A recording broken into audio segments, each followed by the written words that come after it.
former governor of Ekiti State, Ayodele Fayose, has revealed that he gets angry whenever Nigerians talk about how Igbos were attacked during the governorship election that was held in Lagos because people got attacked across Nigeria during the elections. But people have chose to only talk about Lagos own.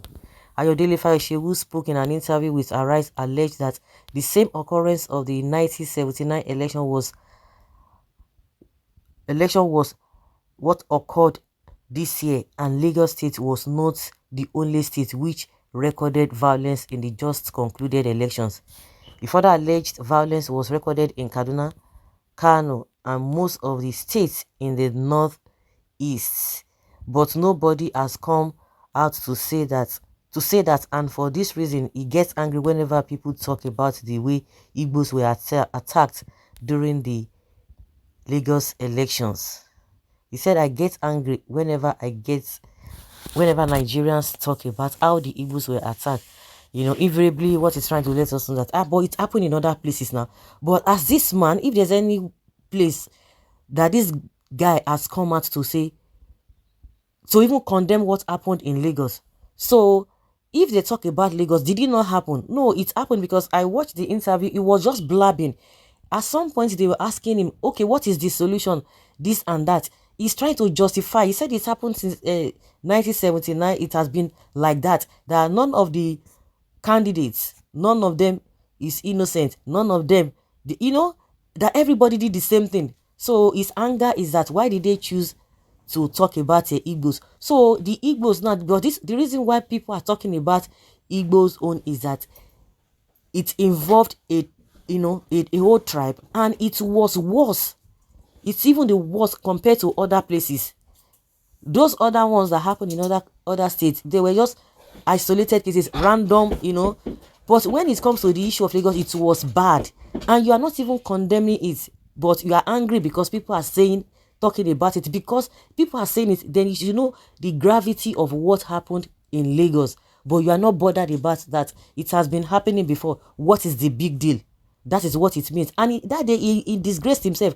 I heard his brother coming out to say, oh, yes, his brother gave it back to Rufai. Because that one was just trying to be professional. That was why he kept him quiet.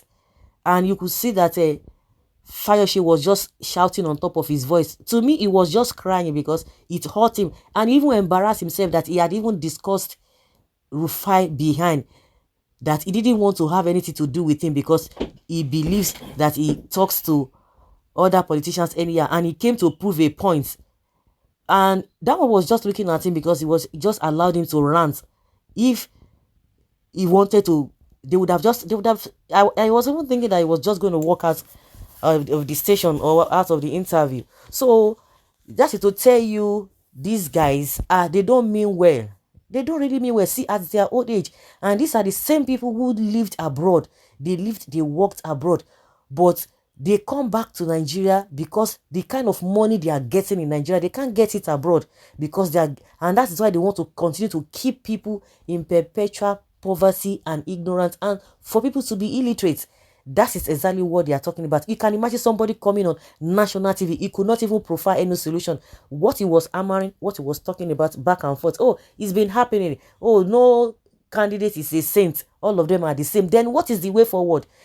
They want us to be coming out every electioneering year. We are going to do this. INEC will do this. INEC will do that. And in another year, they will do worse things.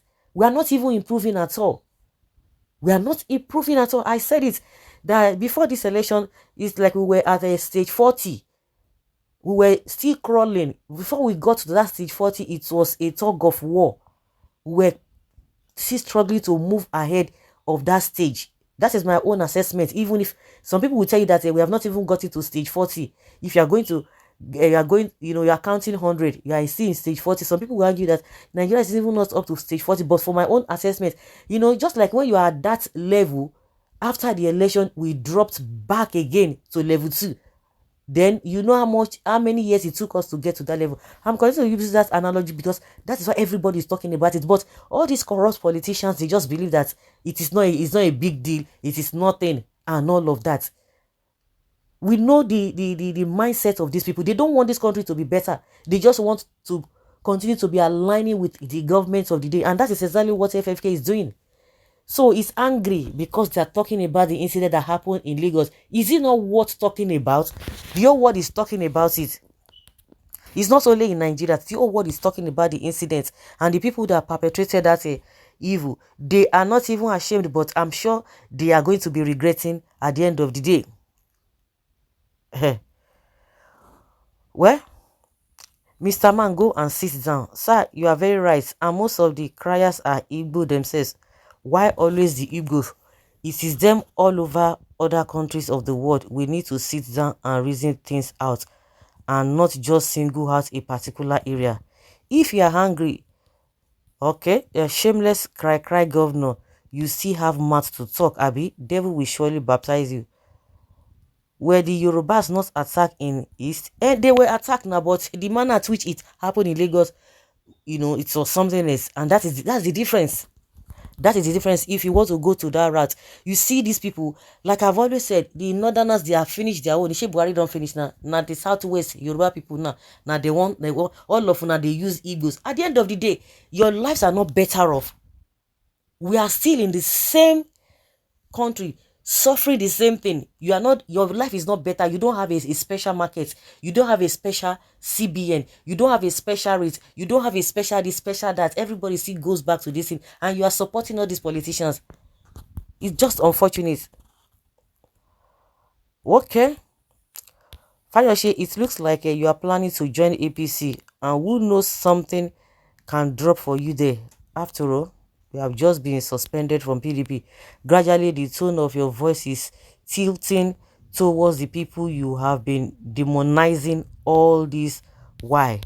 Now, so there be, Mr. Fayose, I guess you'll be angrier at this fact. Obviously, there were disturbances and attacks during the elections. In those other areas Mr. Fayose referred, they were not xenophobic attacks like what happened in Lagos. Rather, it was one party against the other. I don't know how you feel with these facts as stated, angrier or angriest. Please take care of yourself. Don't develop hypertension. And that is it. It was xenophobic. That is the reason why the issue is more than what happened in other parts of the country. Well, Fayose is looking for a job. He's jobless.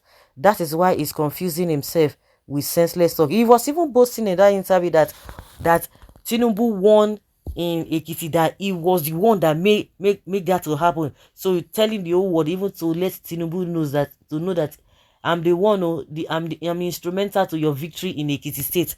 So guys, let's say your opinion and have your take on this matter.